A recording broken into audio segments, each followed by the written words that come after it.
Ever wondered about the heroes who fought for the freedom of their land? Today we delve into the life of Aline Sitoé Diatta, the Queen of Senegal. Aline's story begins in the early 1920s in a small village named Cabrousse, nestled in the verdant Casamance region of southern Senegal. Here, in the heart of Africa, a heroine was born. Aline was not of royal blood, nor did she grow up in a castle. Her kingdom was the land, the lush green fields, the rich soil, and the vibrant culture of the Jola people. The Jola, an ethnic group known for their strong cultural traditions and deep connection to the earth, were Aline's kin. They were farmers, fishers, and artisans, living in harmony with nature, their lives intertwined with the rhythm of the seasons. Growing up, Aline was immersed in this rich tapestry of culture and tradition. The Yola's deep connection to the land wasn't merely a matter of livelihood, it was an integral part of their identity. Every seed sown, every harvest reaped, was a testament to their resilience and their intimate understanding of the natural world. But this idyllic life was not to remain unblemished. The shadow of French colonialism loomed large over the Senegalese landscape, casting a pall of oppression and exploitation over local communities in Casamance. Aline, still a young woman, would soon find herself thrust into the heart of this struggle, her life irrevocably intertwined with the fate of her people. Aline Sitoé Diatta's story is not just a tale of resistance, but also a testament to the indomitable spirit of the human heart. From the humble beginnings in Cabrousse, she would rise to become a beacon of hope for her people, an advocate for justice, and a symbol of resistance against colonialism. This humble beginning was the start of a life that would transform Aline into a national icon. Her story is deeply rooted in the struggle for freedom and the preservation of local culture. But this is just the beginning. There's so much more to Aline Sitoé Diatta, the Queen of Senegal, than meets the eye. As the French tightened their grip on Senegal, a brave voice emerged from Casamance. In the throes of French colonialism, the local communities in Casamance found themselves under the yoke of oppression and exploitation. Their land, their traditions, their very identity were under threat. But amidst the turmoil, a beacon of hope rose, Aline Sitoé Diatta. Born in the early 1920s in Cabrousse, Aline belonged to the Yola ethnic group, a community known for their strong cultural traditions and deep connection to the land. Their bond with the land was sacred, a connection that was now being severed by the relentless advance of colonialism. As the French sought to impose their rule, Aline Sitoé Diatta emerged from the shadows to become a leader and advocate for her people. She was a voice in the wilderness, speaking out against the colonial injustices that were tearing her community apart. Her words, both powerful and poignant, called for an end to the exploitation and a preservation of the Yola culture and traditions that were under threat. But Aline was not just a leader in the conventional sense. She was a symbol, a beacon of hope for her people. Her courage in the face of adversity, her unwavering commitment to her people's cause, turned her into a living embodiment of resistance. She was the voice that dared to speak, the spirit that refused to bow, the heart that continued to hope. In the face of the oppressor, she stood tall, unyielding, her resolve as steadfast as the ancient baobab trees that dotted the Senegalese landscape. She rallied her people, inspiring them to resist, to fight, to preserve their identity. Her spirit was indomitable, her determination unshakable. Through her actions, Aline Sitoé Diatta sent a clear message to the French colonial powers. The Jola people would not be silenced, they would not be subjugated, they would not lose their identity. She was their voice, their strength, their hope. Aline wasn't just a leader, she was the embodiment of hope and resilience for her people. She was, and continues to be, a symbol of resistance, a testament to the indomitable spirit of the Senegalese people. Aline Sitoé Diatta wasn't just a political leader, she was a spiritual guide for her people. Born into the Jola ethnic group, renowned for their profound spiritual beliefs and reverence for the earth, Diatta was no stranger to the mystic rhythms of the world around her. Her spiritual journey began early in her life and she quickly became a beacon of hope, a spiritual lighthouse in a sea of turmoil. Diatta's reputation as a spiritual leader was magnified by whispered tales of her supernatural abilities. It was said that she could communicate with the spirits of the land, seeking guidance and wisdom in the face of adversity.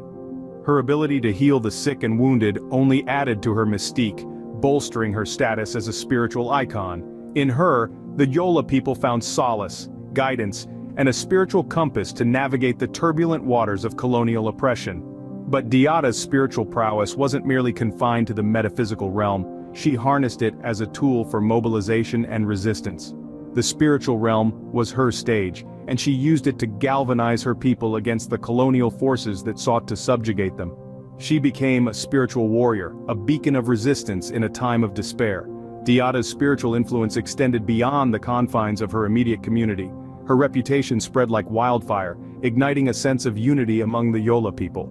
Her spiritual leadership served as a rallying point, a beacon of strength that united the Yola in their struggle against French colonial rule. The spiritual bond Diatta forged with her people was unbreakable. She was more than just their leader, she was their guiding light, their spiritual anchor in a stormy sea. In her, they found the courage to resist, the strength to persevere, and the will to fight for their freedom. In the face of adversity, Diatta's spiritual leadership stood as a beacon of hope, illuminating the path to resistance and unity. Her spiritual influence transcended her physical existence, seeping into the hearts and souls of her people, forever etching her name in the annals of their history. Her spiritual influence was a beacon of unity and strength for the Yola people. In 1943, the French colonial forces made a move that would forever etch Aline's name in history. Aline Sitoé Diatta, the Queen of Cabrousse, the spiritual guide of the Yola people, the beacon of hope in the face of foreign oppression, was arrested. Her crime?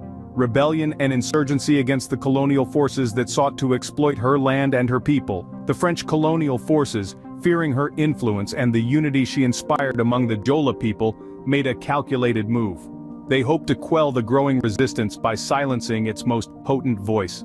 Aline was seized and charged with rebellion, an allegation steeped in the fear of her power to rally her people against their oppressors.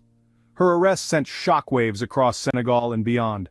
The queen, known for her wisdom and spiritual power, was now in the clutches of those she had fought so vehemently against. Yet, even in her confinement, she remained a symbol of defiance, her spirit unbroken. Internationally, efforts were made to secure her release. Prominent figures such as Léopold Sédar Senghor and Aimé Césaire appealed for her freedom, their voices joining a global chorus of dissent against her unjust imprisonment. Yet these pleas fell on deaf ears. The colonial powers, adamant in their stance, sentenced her to death. In the face of this grim sentence, Aline remained steadfast, her commitment to the cause unwavering. She knew the risks when she chose to resist, to fight for the rights of her people and to preserve their culture in the face of relentless colonization. She understood the ultimate price of freedom, and she was willing to pay it. And so, in a cruel twist of fate, the queen, the spiritual leader, the symbol of resistance, was sentenced to death.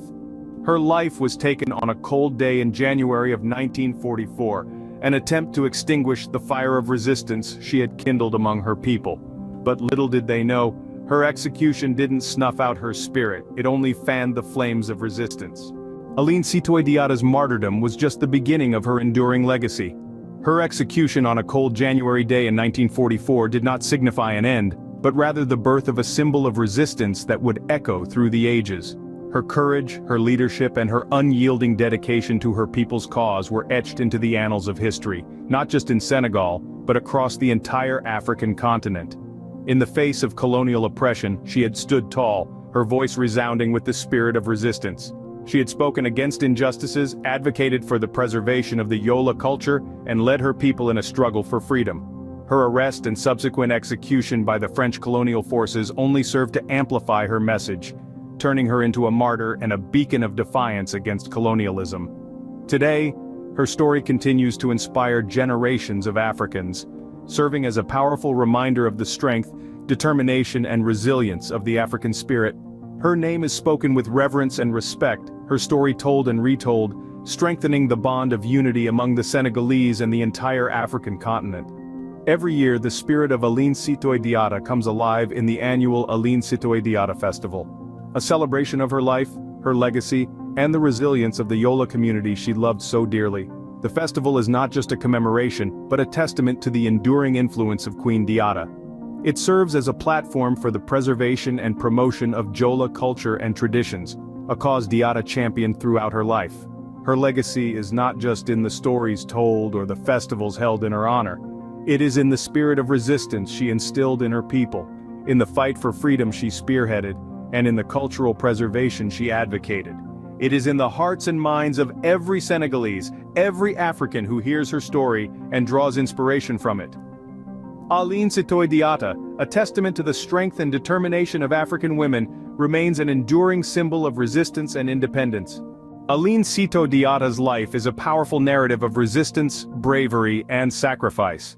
Born in the small village of Cabrousse in the 1920s, she rose to become a beacon of hope and resilience for the Yola people and the entire Senegal. She fiercely resisted French colonialism, using her influence as a spiritual and political leader to rally her people against the injustices they faced. Her courage was unwavering, even in the face of death. Arrested in 1943, she became a martyr, her execution sparking a flame of resistance that burns till this day. Her legacy is more than just a story of defiance against colonial rule. It's a testament to her unyielding dedication to her people's rights and culture. Today, her spirit lives on, inspiring generations of Senegalese and Africans across the continent. In the annals of Senegalese history and the pantheon of African heroines, Aline Sitoé Diatta continues to reign as the Queen of Senegal.